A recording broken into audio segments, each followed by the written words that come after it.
திருவள்ளூர் மாவட்டம் சிறுவாபுரியில் உள்ள முருகன் திருக்கோவிலில் செவ்வாய்க்கிழமையான இன்று பக்தர்கள் கூட்டம் அலைமோதியது. சுமார் 3 மணி நேரத்திற்கு மேலாக காத்திருந்து பக்தர்கள் சாமி தரிசனம் செய்தனர். இது குறித்த கூடுதல் விவரங்களை எமது செய்தியாளர் சுரேந்தர் வழங்கிட கேட்கலாம். சுரேந்தர், வணக்கம். விவரங்களை வழங்கலாம். வணக்கம் பிரியங்கா. திருவாபுரி முருகன் கோயில் செவ்வாய்க்கிழமை மற்றும் அரையாண்டு விடுமுறை என்பதால் பக்தர்கள் கூட்டம் அலைமோதி காணப்படும்.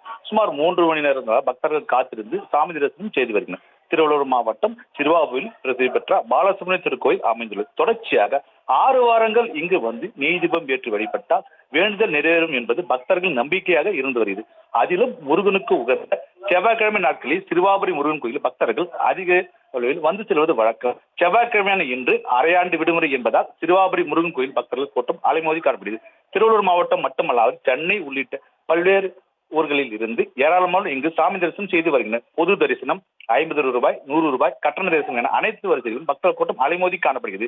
கோயிலுக்கு வெளியே நீண்ட வரிசையில் காத்திருப்பு மன்றம் வழியாக கோயிலுக்குள் வந்து சுமார் 3 மணி நேரத்துக்கு மேலாக காத்திருந்து பக்தர்கள் சாமி தரிசனம் செய்து வருகின்றனர். புதிய வீடு கட்ட வேண்டும், திருமண தடை நீங்க வேண்டும், அரசியல், ரியல் எஸ்டேட் தொழில் என பல்வேறு வேண்டுதல் நிறைவேறதாக ஆலயத்தின் பின்புறத்தும் உள்ள வேப்ப மரத்தடி நீதிபம் ஏற்று வழிபாடு செய்து செங்கற்களை அடுக்கி வைத்து பக்தர்கள் நேர்த்திக்கடன் செலுத்தி வருகின்றனர்.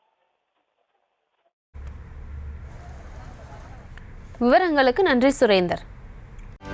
செய்திகளை உடனுக்குடனும் துல்லியமாகவும் தெரிந்து கொள்ள சப்ஸ்கிரைப் பண்ணுங்க.